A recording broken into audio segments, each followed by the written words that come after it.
Well, what's up, everybody? Anthony Cosenza here with CincyJungle.com and the Orange and Black Insider Bengals podcast, bringing you happening headlines post Wild Card Week and into the divisional round as the Bengals advance, and they are going to be hosted by the Tennessee Titans. And I got to tell you, if you are on Twitter, there has been some entertaining. If you're into the Spaces thing, the new kind of edition that's on Twitter, there's been some interesting back and forths between Bengals fans, some Titans fans. Started civil and got a little heated at some points, but that's okay. So if you're on Twitter, go check that out. Our boy Zim is doing those or spearheading those along with John Sheeran and others. So entertaining stuff, and they go on for a little while, which is kind of cool. We're going to get to a lot of different headlines, a lot of different stuff with the Cincinnati Bengals. But speaking, I just said their names, John Sheeran and Zim. Want to let you know we've got a big week. We've already got the post-game show out, so go check that out, most definitely. We've got this show, of course, on Wednesday. We are set to be joined by Icky Woods to talk about his experience as ruler of the jungle. Obviously, the Bengals breaking that playoff curse, getting the playoff win.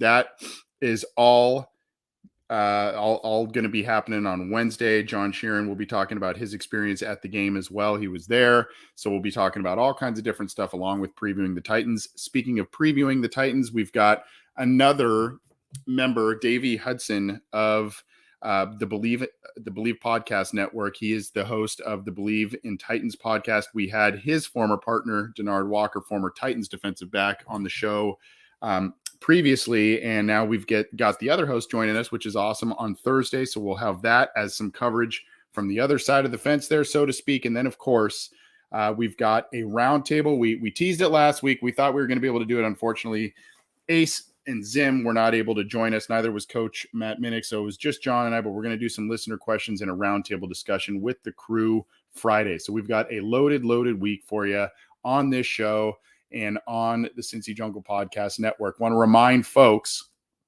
that you can always get this show by subscribing to our YouTube channel. There is an icon at the bottom left of bottom right of your screen, I guess. You can click that to subscribe to our channel. You can click the bell to be notified when we go live, when new content is available. And of course, if you like what we're doing, hit a thumbs up for us. We appreciate that. We've had thousands and thousands of views of the post-game show. Obviously, Bengals fans are excited. So we are excited about that as well. The Bengals broke the curse for sure. And we excited about the weekend. Should be a good match between the Titans and the Bengals. And like I said, we've got a lot of stuff that we're bringing you to preview that game. And if you like the audio side of things, if you can't join us live, all that kind of stuff, you can subscribe to the Cincy Jungle podcast channel, where you can get our show, Ace and Zim's Orange is the New Black, as well as Matt Minnick's Coach Speak and Chalk Talk, all part of the Cincy Jungle Podcast Network. And that stuff is on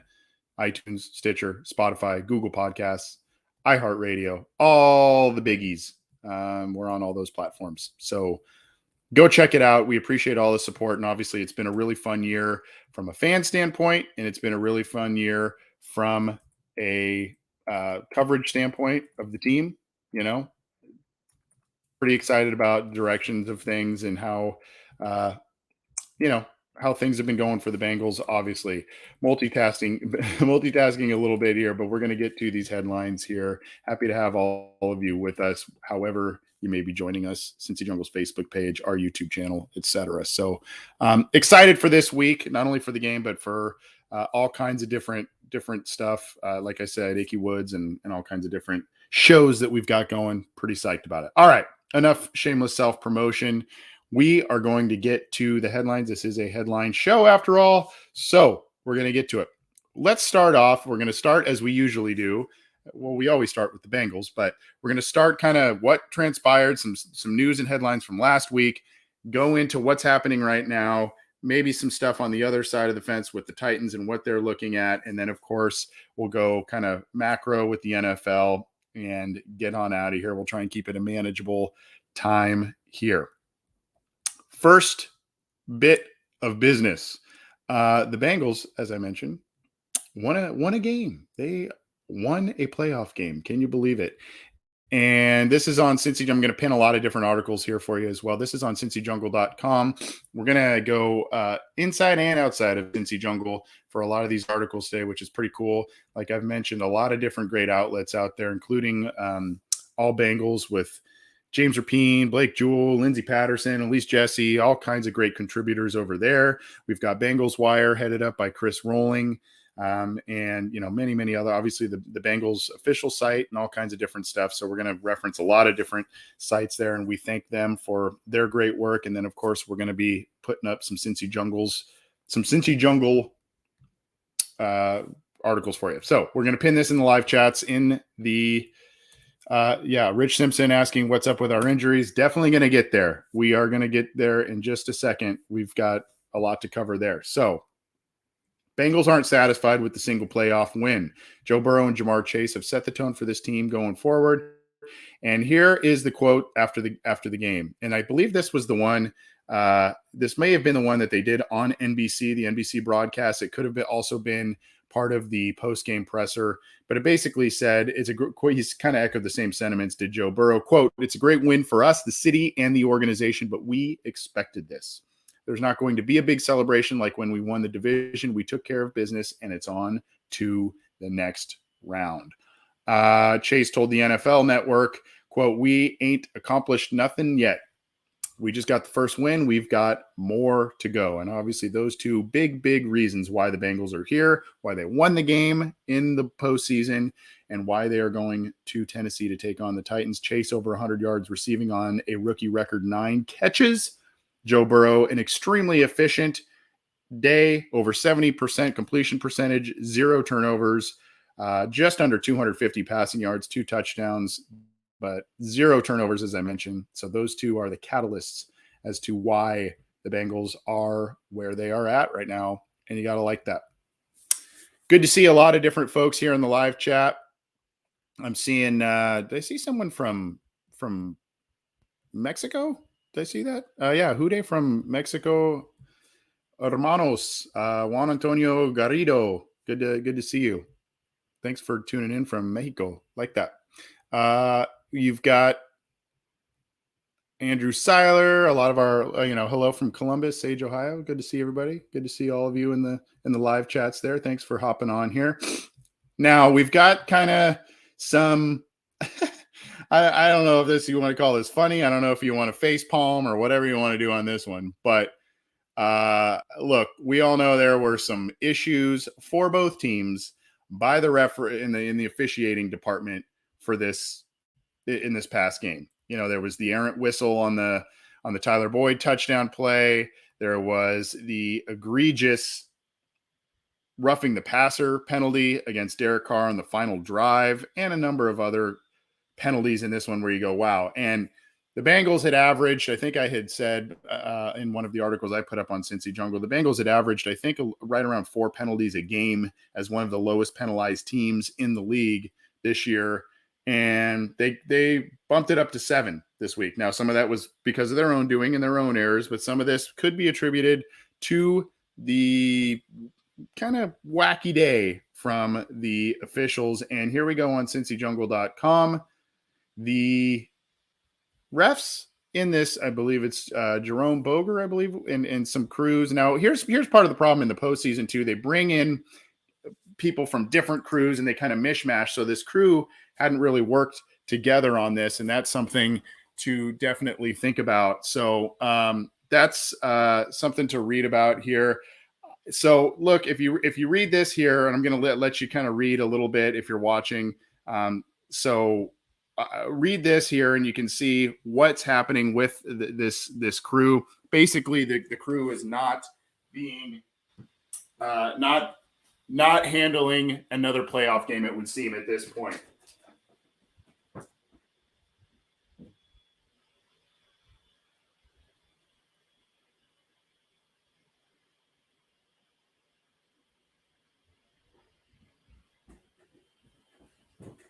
So, obviously, some issues there. The NFL really didn't have many comments on this, and unfortunately, it's kind of what's done is done at this point for the Bengals and the Raiders at this point. So is what it is. And the Bengals are moving on here. But I mean, essentially, if you read this here, you're seeing the roughing the passer. And this was all according to Adam Schefter. Jerome Boger and the crew, quote, are not expected to officiate again this postseason after their problematic performance Saturday, highlighted by a controversial whistle.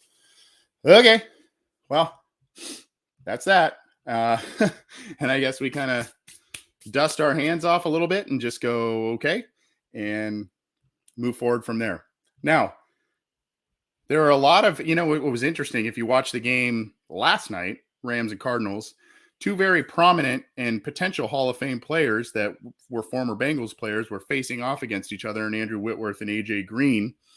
And, AJ Green, kind of an interesting week. A lot of former Bengals players kind of reaching out and doing different things with the team. AJ Green was happy for the Bengals. He texted former teammates about the victory over the Raiders, which was kind of a cool move here by him. Unfortunately for AJ, his team did not play well, and he just still cannot get that elusive playoff win in his great career. He had a nice season with the Cardinals, as kind of an ancillary weapon for them, but a nice bounce back season for him after not a great one with the Bengals last year. But here's Kelsey Conway saying AJ Green texted Jesse Bates, Tyler Boyd, and T. Higgins saying congratulations on the win. So pretty cool, and obviously very classy from a guy who has always exuded class in AJ Green. You got to like that. Pin that article in the live chats as well for you. Okay. Here is another interesting and cool article from Bengals.com and Jeff Hobson, great guy, old Jeff Hobson running things over at Bengals.com. The article here is Alums Salute Bengals Playoff Ride in a Connector of History. And there's our guy that's set to be joining us tomorrow night, Mr. Ricky Woods, who is the ruler of the jungle. Can't wait to talk about that whole experience with him. And then you see, another guy who's been on our show a few times, one of our favorites, Tim McGee, quote, I was at the field level and I got to hear the roar on that interception, obviously talking about the Jermaine Pratt interception to end the game. You're talking about chills, goose bumping down your spine, bad knees and all, jumping up and down. It's how you want 66,000 to sound. We got to get Tim McGee back on here as well, because he has not been shy about some of the criticisms or concerns about that he has had about the team, but he also has heaped praise when they've earned it. So would really, like to get his take too. So we hope to get him back on in the near future. But Rodney Holman, quote, the most underappreciated and underrated player in Bengals history is how McGee apparently calls him. He got a call at his Louisiana home, it says. So it's just a really cool, if you want to take a little walk down memory lane a little bit, and hear about some of these Bengals players from the last Super Bowl team and stuff, and how long it has truly been since the Bengals won a playoff game and how much this win meant. Really cool article here. I will pin this in the live chat too. But really cool on Bengals.com. Recommend that you check that out there. Seeing a lot of cool names and whatnot on that article. So good stuff from Bengals.com, obviously. And then this is another interesting one from our friends over at All Bengals. And this is by Elise Jesse. This is Marvin Lewis reaching out to the Bengals, or makes comments about the Bengals in terms of their playoff win and everything. Really cool article here, and I will pin this as well.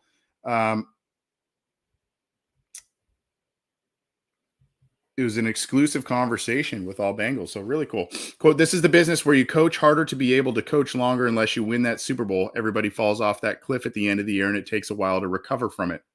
And then, of course, he talks about his departure after 2018. Quote, you're in it to win. My job with that football team was to get that team to the Super Bowl, and I failed to do that. I don't think anyone else was in there. I think Katie and Troy were in their own suite. So he's really cool interview here in a chat with Elise Jesse, All Bengals, and Marvin Lewis. So talking about, his working with Mike Brown, getting a little peek behind the curtain there a little bit. Really, really cool article. And I'm going to pin this in the live chat there so you can go give them some clicks. Really, really cool article. In case you have not seen it, go check that out. And I know a lot of people are we talking about Marvin Lewis, this is Zach Taylor, this is Joe Burrow, all that kind of stuff. Well, Lewis did give a peek behind the curtain and working with Mike Brown and how much Mike Brown wants to win and all of that. And of course, some folks are kind of failing to see the forest for the trees, or whatever that phrase is, which is, look, I mean, Taylor took this team to the next level, obviously. So did Joe Burrow. But Marvin Lewis built a strong foundation for Zach Taylor to continue to build upon. And, Lewis nudged a lot of organizational changes. This team was far more respectable than prior to when Lewis was here. Did not get him over the hump, did not get that playoff win, but got him there 7 times. So, I know, and rightfully so, we should be applauding Zach Taylor, Burrow, for this big playoff win. But, Marvin Lewis did a lot of things in his own right. It didn't work out the best at the end there, but a lot of rough patches, some frustrations, a lot of big injuries for big games, all kinds of stuff for Marvin Lewis. But you got to give him still a little bit of credit for what or a lot of credit really, for what he was able to achieve and how he was able to kind of change the course of the Cincinnati Bengals franchise. And Zach Taylor has continued to build on that, continued to make, push for organizational changes, and it has paid off. It has paid off. So anyway, really, really interesting article there. I recommend that you go to All Bengals on that link that I sent you and go check that out. Really cool. Now, unfortunately, another big issue with the Bengals is the injuries that they accrued this weekend. And, Larry Ogunjobi and Trey Hendrickson, and we'll get there. Josh Tupou was nursing an injury. Obviously, the Bengals had some other players on IR that they were hopefully counting on to have at some point this season. But one that nobody's really talking about, and, it's because he's seemingly okay, is Mike Hilton. And Mike Hilton, if you remember, he had to leave the game for a little bit. And that was, at some point, you didn't have Hendrickson, you didn't have Ogunjobi, you didn't have Mike Hilton. I mean, the injuries were just piling up there. And Hilton had a pretty solid game, guarding Hunter Renfrow, who's a talented wide receiver and, a good player in his own right. And Hilton had a nice day. And here is the article on CincyJungle.com. Basically, it's talking about the fact that he gutted through an injury during the game to help out the team. And this is from Patrick Judas on CincyJungle.com. And it's via Jeff Hobson of Bengals.com. Yet on the last third down of the game, Renfrow couldn't break free from Hilton in man-to-man. And when he made one last desperate move as Carr, his protection breaking down and looking at his last option, launched it to him, both Renfrow and Hilton slipped as the pass fell harmlessly. Hilton, playing on pretty much one leg after getting nicked earlier, gutted through. So really just kind of continues to speak to the character of Mike Hilton, the character of the locker room, and the free agents from the outside that this team intentionally brought in. And that's, that's tells you a lot really about Mike Hilton, tells you a lot about the mindset of this team, etc. So cool article, and go check it out on CincyJungle.com or on Bengals.com as well. We're going to get to some other items here, and we're going to continue, unfortunately, with some injury news, roster transactions, all of that, because some news hit the wire over the last couple of days. Some of it surprising, some of it not so positive, some of it a little bit positive, and we'll get to that in just a sec here. But this is one that we knew. Well, now one piece of this is already a little outdated, activating Xavier Su'a-Filo, and we'll talk about that in just a second. But look, the Bengals unfortunately lost Larry Ogunjobi. I think it's his right foot. an injury. He's done for the year. He's been kind of a boom or bust player for the Bengals this year, but when the booms are there, it is big, big plays, and he has definitely earned a big contract, whether it's with the Bengals or elsewhere. He's on a one-year deal. Unfortunate that his season ends early, but he has played very well for the Bengals. 7 sacks on the year, and just, a guy that has really solidified that defensive line after it got battered last year. And unfortunately, the defensive line got battered again this week.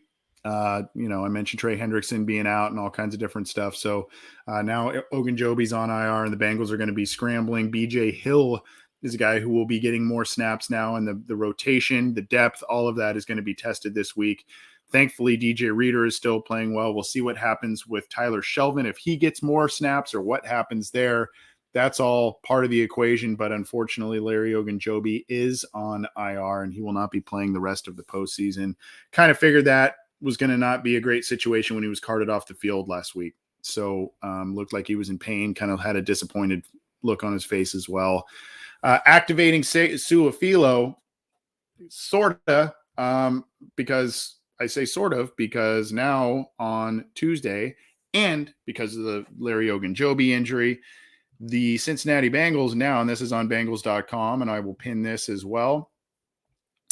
The Bengals made some roster moves on Tuesday. So this is on Bengals.com, and here are the moves. They released Suafilo as of Tuesday afternoon. He started week 1, and they activate him, and then they released him. And they released him because they signed defensive tackle Doug Costin to the practice squad. And they're obviously kind of just juggling a lot of different things between the practice squad and their active roster. So Costin is on the practice squad. He's a second-year player out of Miami of Ohio. He was a college free agent of the Jaguars last season. Played in 13 career games, 31 tackles, 2 passes defended, and a fumble recovery. Punter Drew Chrisman and long snapper Colin Holba were released from the practice squad. We know Chrisman has bounced on and off this practice squad roster for a while now, Ohio State guy. We don't know if he's going to be the guy to maybe supplant Huber in the next year or two. We'll see, but he keeps bouncing on and off the roster. Obviously they like him, but punter being the position that it is, maybe they just feel that they can have somewhat easy access to him if they need to call him up or bring him back at some point. But those two are off of the practice squad at this point. So I don't know. Let me make sure I pin that in here. I don't know that I did. This is on Bengals.com, like I said. There's that link for you. You guys, I'm giving you all kinds of different. You guys are so antsy on the injuries. I'm gonna get there. I promise. And this is one on CincyJungle.com. We will have a follow-up tweet from one of our favorite Cincinnati media members on this. But here is the updates. An update. This was as of Sunday. So this is a little outdated here. We already know about Larry Ogunjobi, Hendrickson, and Mike Daniels. So it's a little bit mum on Mike Daniels. He had a groin injury. He's seeming like he may not play. Tupou and Hendrickson, who is in concussion protocol. Tupou has the MCL injury that he suffered in the last week of the season. They returned to practice on Tuesday in a limited fashion. So they were both limited, Tupou and Hendrickson.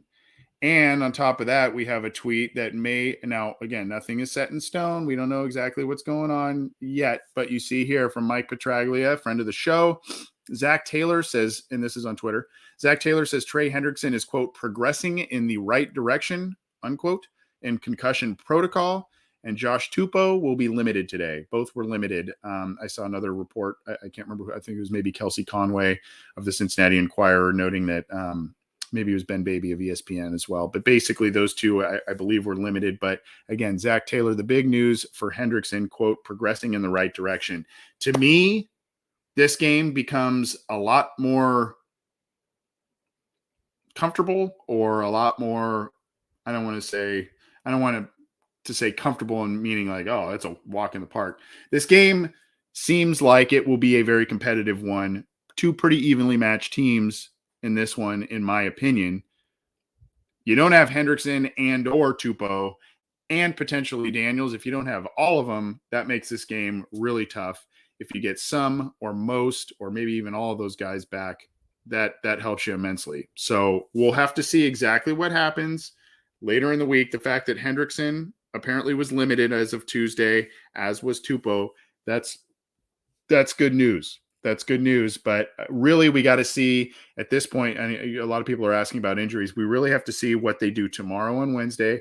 And then, of course, the big day, Thursday, you got to see what they're doing on those days to see if they're going to practice, if they're going to end up playing. Usually, if they're doing something, that's a good sign and a good indication that they will be playing. And, of course, like I said, those two were seen out on the practice field today. A little bit on Mike Daniels so far right now. So,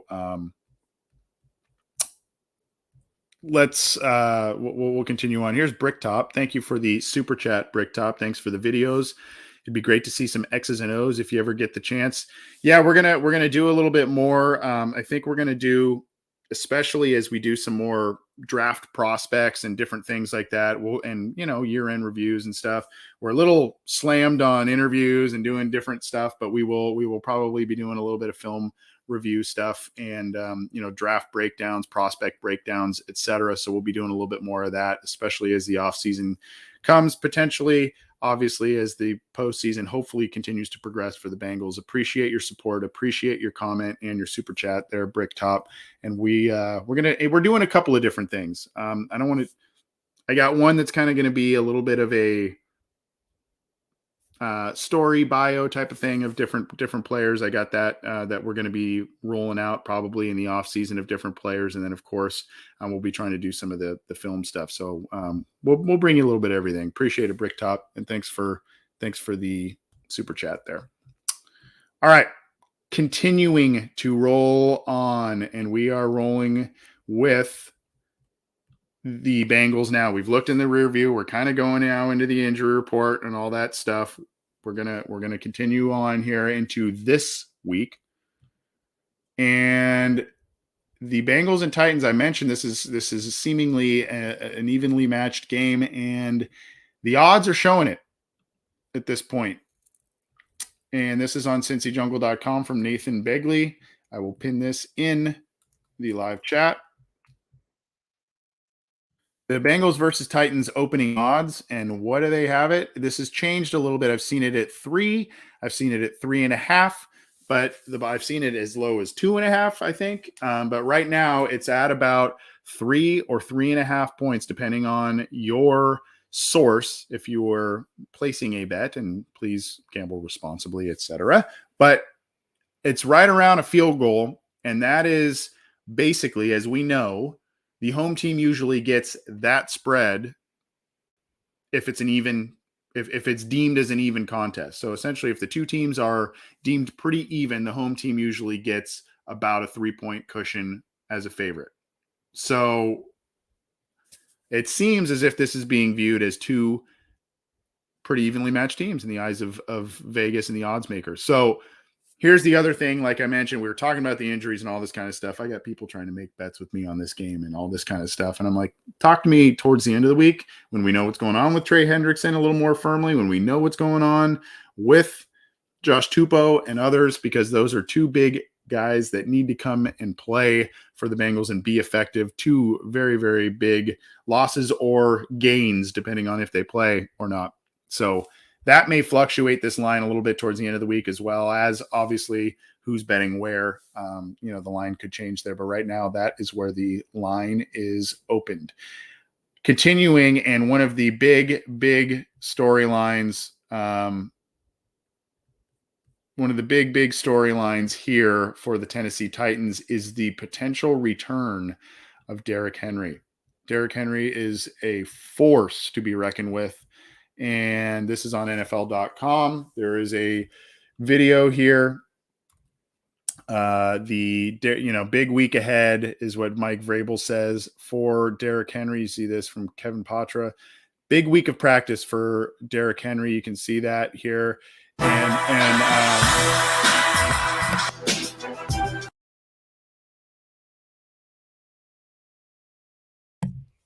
Anyway, so you see here, it's going to be a big week of practice for us to continue to get Derrick back out there, get him acclimated to running the football and to seeing schemes and seeing where guys are, see where the cuts are, is what Mike Vrabel said via the Tennessean.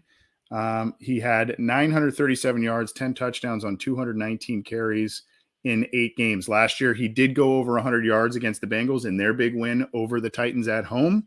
So that's something to note.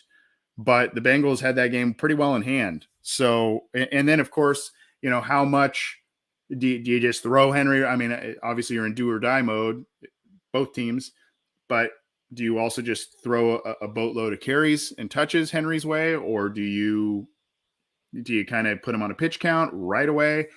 Interesting situation for them. Obviously, it just seems as if the Bengals should be preparing to see Derrick Henry, though.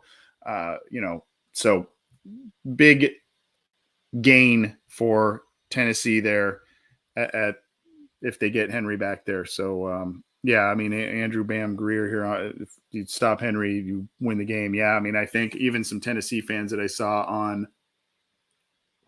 and heard from on some Twitter spaces here basically said, we don't want to just rely on Ryan Tannehill. That's what fans are saying. They want to have at least a multi-headed attack and primarily get something out of Derrick Henry there. So Jeremiah Woolsey echoes that sentiment in the Facebook chat as well. Anyway, let's keep going, and we're just going to kind of give you a couple more little random tidbits of info as the Bengals get set to take on the Titans. These aren't necessarily Titan-centric or divisional round-centric, just some stuff that Bengals fans should know about because they are kind of critical pieces of news. And this is, like I mentioned earlier, from Bengals Wire, Chris Rolling over at Bengals Wire.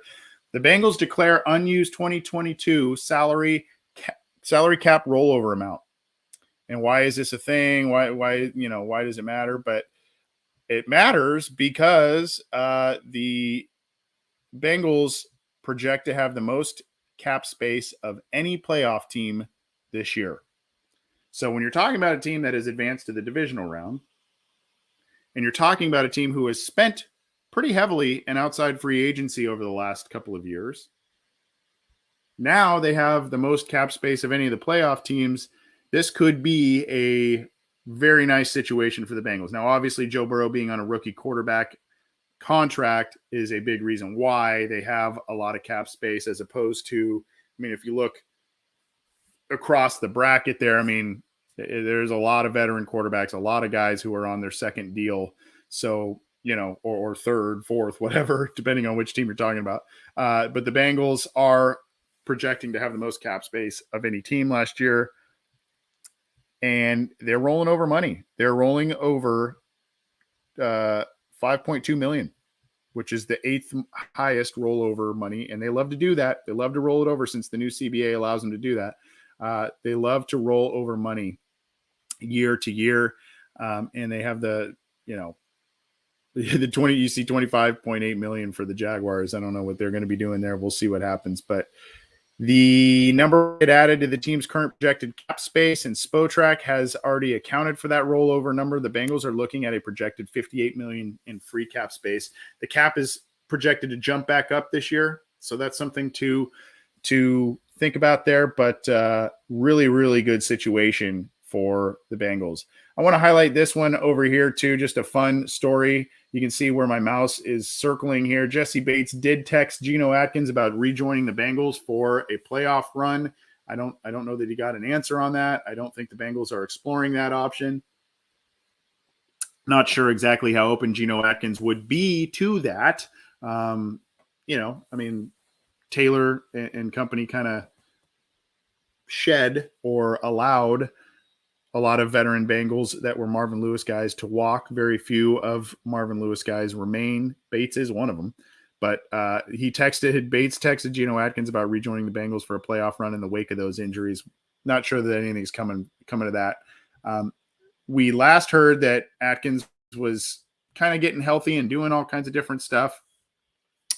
and working out. Actually, I think he had a workout with the Cowboys at one point, and so now he's going to. I don't know if he's going to weigh the options. I don't know if there's even an offer out there from the Bengals, but we'll see what happens. Kind of an interesting, funny little tidbit story.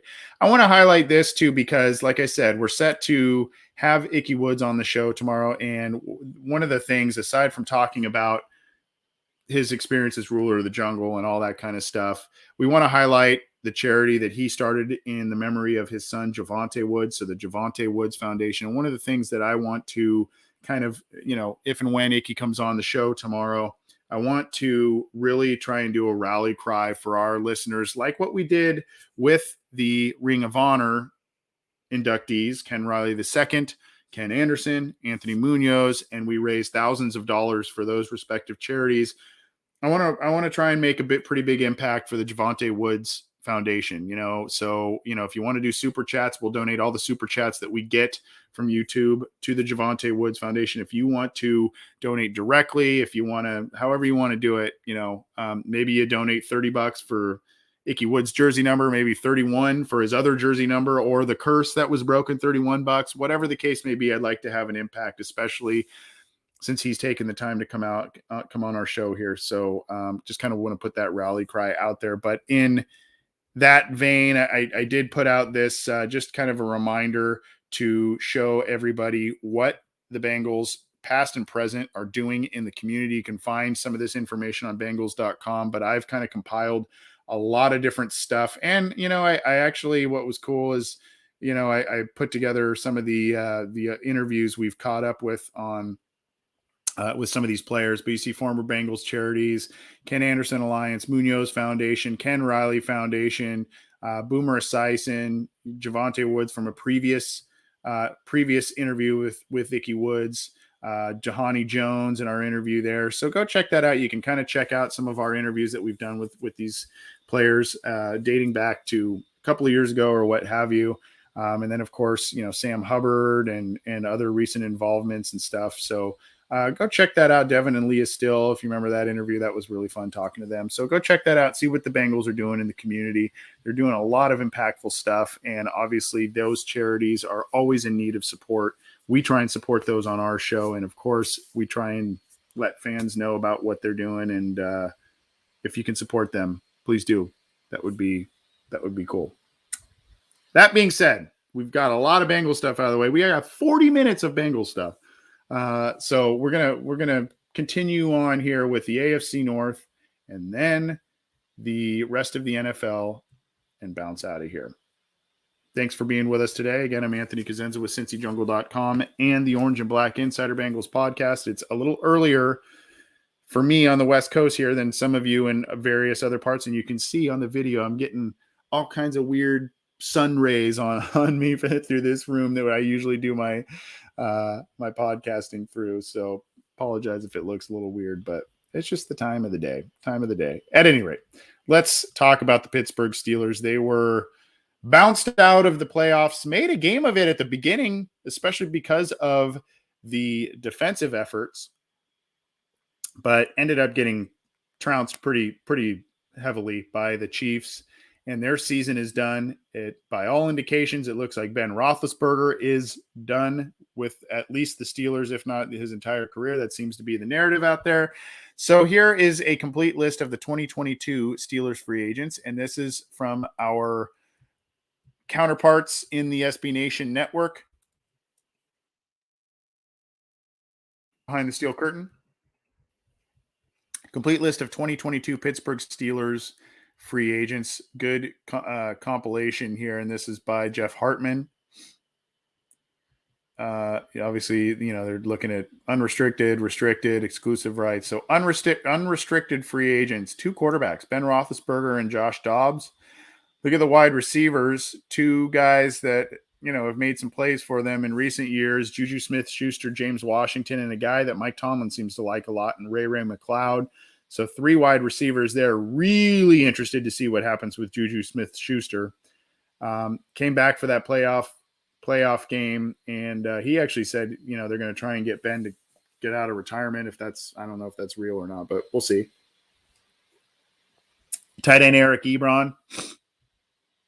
running back Kalen Ballage, Trey Turner, Okorafor, BJ Finney. Finney, of course, was part of the trade for Carlos Dunlap that he was on the Bengals roster last year, never played. Defensive line, Montravius Adams. Outside linebacker, Taco Charlton, former first-round pick. Cornerbacks, Joe Hayden, Akello Witherspoon, and Arthur Mollett. Safeties, Terrell Edmonds and Miles Killebrew. So those are your unrestricted free agents. Really, some really interesting names and some guys that have been on this team. When you talk about Smith-Schuster, Washington, Ebron, of course, Big Ben, that have been on this team for a little while. And then you've got Trey Turner in there. So interesting. Restricted free agents, Dwayne Haskins, Marcus Allen, Robert Spillane, not that Marcus Allen, a different one. Exclusive rights free agents, J.C. Hassenauer, DeMarcus Christmas, and DeMarcus AC.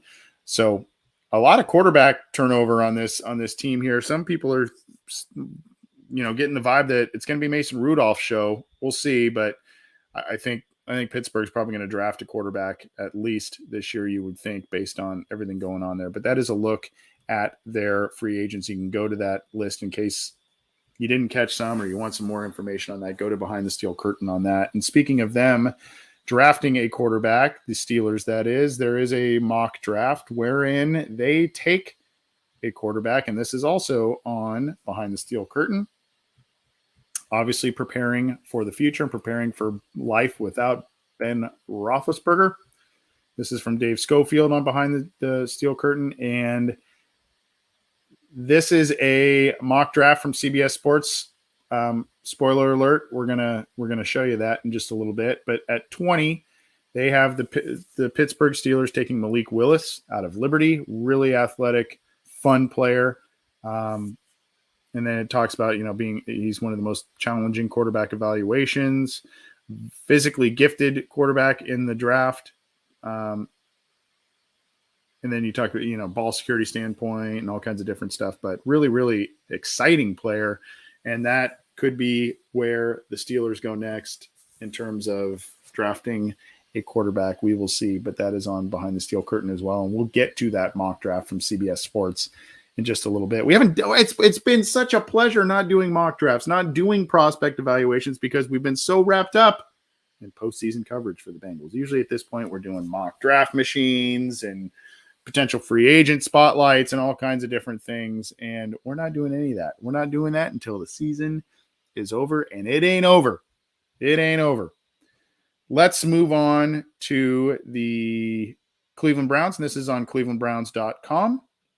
In case you did not hear about some of the accolades that some of their players received, Myles Garrett and Joel Bitonio got first-team All-Pro designations. Wyatt Teller was also recognized. So not too surprising there. The offensive line is one of the strengths of the Cleveland Browns, and then Myles Garrett is just a total beast. So all of those got All-Pro honors. Teller was the second team, and obviously Garrett and Bitonio got first team. Garrett had the Browns single season sack record with 16 sacks, and that was only third best this season. So good for him. Really great player, and that's in case you didn't hear it. The Browns got a few All-Pro designations. Now, an interesting article here on Dogs by Nature, the other SB Nation Browns site. And this is kind of a look at some tough decisions for players heading to free agency. Some lofty expectations for the Browns this season. Injuries and other situations did not allow them to meet those expectations or exceed those expectations. But they've got a lot of tough decisions to make. And this is from Thomas Moore here. And here are some, you've got the unrestricted free agents. You've got other, you got an advertisement there. Unrestricted free agents. Look at this. Jadeveon Clowney, Dustin Colquitt, Ronnie Harrison, Chris Hubbard, Rashard Higgins, Malik Jackson. And I believe Malik Jackson just got himself into some legal hot water here. And if I remember correctly, I have to go see if that's the right guy. But there was someone did not gotten some problems there. But anyway, Tack McKinley, David Njoku, Malcolm Smith, MJ Stewart, Anthony Walker. So, I mean, when you look at Malcolm Smith, former Super Bowl MVP, David Njoku, Tack McKinley, David Njoku has like been borderline not on this team for like 2 years. Tack McKinley, Rashard Higgins, a guy that has helped them out at wide receiver here and there. Chris Hubbard, and then of course Clowney being the biggie. They've got some big questions, and then of course you've got some other, still some lingering questions about Baker Mayfield. They seem to have belief in him that after this surgery he's gonna be back to a very good quarterback in their eyes and or continue to grow. But he had a really subpar year, was really banged up. But, a lot of questions remain about Baker Mayfield, particularly as they're getting to the point of, do we extend him with a big contract? Do we not? What do we do here? So some big decisions for both the Steelers and the Browns this offseason in terms of free agency and some of the players they got. Now, here on to the Ravens. Kevon Seymour, this is on ravens.com. He re-signed with the Ravens, and he played a lot more defensive snaps down the stretch in the wake of injuries. He appeared in 9 games, finished with 25 tackles. He had a sack of Big Ben. He's 28 years old and was on the practice squad, but then got elevated later in the year because of the injury. So a guy they like. He was a 6th-round pick by the Bills, traded to Carolina, went to the Eagles, and then signed with Baltimore. So he's bounced around a little bit, but Baltimore seems to like him, and at least they want to shore up some depth on that secondary after so many injuries there. So he is re-signing with the Ravens. And some bad news for Baltimore, and this is on the Baltimore Beatdown site, SB Nation. The Ravens are unlikely to get a 3rd-round compensatory pick for pass rusher Matthew Judon. Judon went to the Patriots, and they are not likely to get a compensatory pick there. So we'll see what happens there. But Patriots had a good defense this year, that's for sure. But anyway, not great news for the Ravens. If you are a Ravens fan, that's not great news. All right, let's keep it going here. There is a number of different NFL stories that I want to get to, and I'm gonna shock you a little bit here. There's gonna be an image that pops up here. I'm trying to think. I'm trying to feel out if this is a hoax, if this is a joke. I can't really understand it. Apparently, Ryan Fitzpatrick was at the Bills game. Is that really Ryan Fitzpatrick? Is that a Ryan Fitzpatrick lookalike? I can't tell. He was apparently in Buffalo, rocking shirtless, cheering on the Bills, a team he played for a while, and hanging out with fans. I don't know if that's true. I don't know if that's actually him. Sure as hell looks like him. It might be a joke. I've seen like pictures that didn't look like him. I've seen pictures that say it is him, and this is from NFL on CBS. So he's going shirtless, if that is him, hanging out with Buffalo fans, rooting on the Bills in really cold weather. Maybe that's fake. I don't know. Maybe it's just a lookalike, but that's funny. That's just funny. Yeah, I see Andrew Bam Greer saying, yeah, that's him. Okay, well, I mean, I don't know. So anyway, kind of just funny deal. That dude is never short of being a headline. He's a funny guy.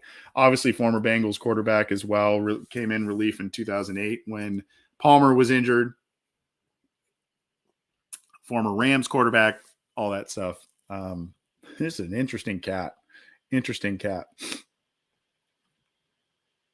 Here is some news for the Raiders, and it comes right after the Bengals beat them. They fire general manager Mike Mayock after 3 seasons. So when you look at this season for the Raiders, you can as I said in the post-game show, you can say, it's really kind of a miracle based on everything they went through that they made it as far as they made it, and that they put up the fight that they put up against the Bengals. Truly. You talk about the John Gruden thing. You talk about the Henry Ruggs thing. You talk about the Damon Arnett thing, all kinds of different stuff. And so with Gruden being gone, and then, all of that, you kind of felt like unless the Raiders made a big, crazy postseason run, that Mayock may be next on the chopping block as well. Hate to say that. Seems like a good guy, but I think between the Gruden thing and that they were attached at the hip, and then of course you kind of say, well, your general manager and your coach were responsible for bringing in some of these guys that made this year difficult, and so it just kind of fell back on them. So I'm interested to see what Mayock's career, the path that goes next. I don't know if he's going to get another look at a front office job. I don't know if he's going to go back and being a draft analyst. He was very, very entertaining as a draft analyst and very smart. I don't know if that's where he's going to end up, but obviously Daniel Jeremiah has kind of stepped into that role since Mayock left NFL Network. We'll see what happens there, but he is no longer the general manager of the Las Vegas Raiders. So that's that. If you saw the game, if you saw the game last night, the Cardinals got kind of boat raced, and they are not pleased with the result. Kyle Murray following Cardinals loss, disappointing. We could not even make it competitive, were some of the quotes. He and J.J. Watt were very displeased about how that night played out. Murray posted a 40.9 passer rating in the 34-11 wild card loss. Ugh. Quote, "It's disappointing that we didn't make it a game and come out and play the football we know we're capable of playing. That's really the most disappointing part," is what Murray said. I put a lot on my shoulders, put a lot on myself. And then J.J. Watt characterized the outing as, quote, "embarrassing. It was a massive failure from what we were capable of doing to what we showed we can do to today," Watt said Monday night. There's no other way to describe it. And on top of that, there's some interesting, I don't have the stats in front of me, but apparently the Cardinals the last two seasons got off to really, really hot starts and really stumbled down the stretch, calling into question Cliff Kingsbury and others as to why this team is stumbling so much down the stretch. But yeah, I see Brandon Houdayer saying that sucks for AJ. Would have loved to see him get a playoff win for sure. But they got just boat raced out of the thing. So we're gonna keep going on here. We've got just a couple more before we hop out of here. This is also on NFL.com. Jeffrey Chidilla talking about, it's called like the first read divisional round, biggest immediate question for advancing and eliminated playoff teams. Really entertaining article here. I thought this was really cool and creative. And I won't go through all of it. I did pin the link there, so I hope that you all go and read every part of this. But for the Titans, what kind of impact will Derrick Henry have if he makes his anticipated return from injury? So there's a whole bunch of different options there. Deontay Foreman, Dontrell Hilliard played in Henry's absence. They got back A.J. Brown and Julio Jones, who were both injured. So, that's the big question for the Titans. And there's a long kind of paragraph about that. I recommend you read that. And then, of course, for the Bengals, can the Bengals offense carry the team to an upset? And, they're talking about the injuries to Ogunjobi, Hendrickson, etc. And then he's quoting Davis Mills, who had a big, big performance against the Titans in the finale, throwing for 301 and 3 touchdowns. But Tennessee ended up winning 28-25. So at any rate, cool article. I recommend you give it a read. Check out that link in the live chats that I provided for you. Good article from Jeffrey Chidilla. I mentioned this earlier. We were going to do the CBS Sports mock draft, so we'll just quickly take a look at this. A different kind of option for the Bengals in this one. I showed you that they have the Steelers taking the Liberty quarterback there, Malik Willis. This is I'm not really buying that. I think this guy right here, Kayvon Thibodeau, the Oregon edge player, he should be the top defensive end. I know Aiden Hutchinson has had a great season and really improved, but Thibodeau, he is just a different breed there. He's a good player. So anyway, this may be one of those drafts because not a lot of people are super fond of the quarterbacks in it, where you see some of these different positions going earlier. Defensive end, edge players, safety going third overall to the Texans. Interesting. And you see all this stuff. So as we know, and we've done this, and by the way, it's great to see the Bengals keep dropping in this number in terms of the pick of where they're picking. We'll go back up here real quick because you got Nakobe Dean going to the Browns, the big Georgia linebacker, really athletic, good player. That would be an interesting pick for them. And David Ojabo, a linebacker for the Ravens, going at pick 14, a pick later. That would be interesting. But for the Bengals, we've seen offensive linemen. We've seen different players. I think someone put a tight end in here one time and maybe a safety early in the season. Now, because of the injuries and the free agency, you've got Mike Daniels, you've got Larry Ogunjobi, and you've got BJ Hill all on short-term deals. So at 25, they have the Bengals going with a big interior defensive lineman in Jordan Davis of Georgia. And the quote here is, since he could certainly use Davis as it heads to the divisional round, the Bengals suffered some injuries in their wild card win over the Raiders.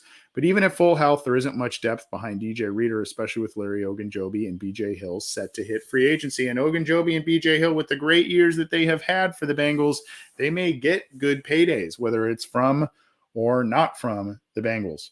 So there you go at pick 25, where the Bengals currently sit. They've got Jordan Davis, an interior defensive lineman from Georgia, going to the Bengals. Interesting pick there. And then, of course, we got to end it with John Breach of CBS Sports, of course, the son of Bengals great kicker Jim Breach. He does these great picks, and he's usually pretty accurate with them, especially with how he's picked the Bengals this year. And what do you think he's got in store for us? Do you think he's picking the Bengals? Do you think he's picking the Titans?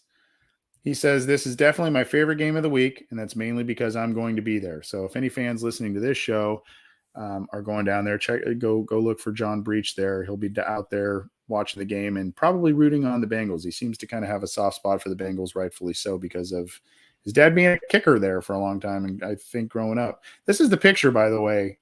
This is where I got that one. So apparently that's, I don't know. So he's talking about kind of goofing around at the game and all this kind of stuff. Okay, talking about Derrick Henry, Trey Hendrickson coming back, etc. Of course, the upside for the Bengals is that Henry hasn't played a game for 2.5 months, although he's been working out and even practicing over the past week. It's not easy to get back into game shape. So the Bengals may not see a truly 100% Henry. If Henry runs wild, that doesn't necessarily mean the Titans are going to win, and that's because the Bengals have one thing that can keep them in nearly any game, a high-powered offense. The Bengals have never won a road playoff game. That's one of those things where you hear and you go, yeah, it's like I knew that, but I forgot that that's the case. They are 0-7 in road playoff games in franchise history. He has them breaking yet another dubious curse, picking the Bengals 27-24 over the Titans. He has his record of picking the Bengals games this season, 13-5 straight up, 9-7-2 against the spread. So there you go. John Breach picking the Bengals to beat the Titans this week, from his lips to the big man's ears upstairs, I guess. So we'll hopefully have them figure it out. Want to let you know, in case you are wondering, had some questions about, some of the music we play and all that kind of stuff. The intro and outro you're about to hear is a few months ago, we had Bengals fan and local Ohio musician Ian Ryder on the show. He is the singer and guitarist for Holy Coast Band, and you can find their stuff on the Bandcamp platform. Holy Coast Band, go check it out, support them. They've got an EP out there with a handful of songs, really, really good stuff, and we are pleased to be able to use his song as one of our intros to this specific show. We made it for this specific show because he came on this show a few months ago. So we appreciate that. Go support him how you can. Excited to have Icky Woods join us tomorrow. Excited to talk to the Believe in Titans podcast host, as well as having the Cincy Jungle Roundtable and Listener Questions live episode on Friday. Thanks everybody for tuning in. Keep it to Cincy Jungle for all your news, opinions, analysis, podcasts, all that kind of stuff. Keep it to our YouTube channel and, of course, the Cincy Jungle podcast channel for all kinds of material we'll be putting out this week. Thanks.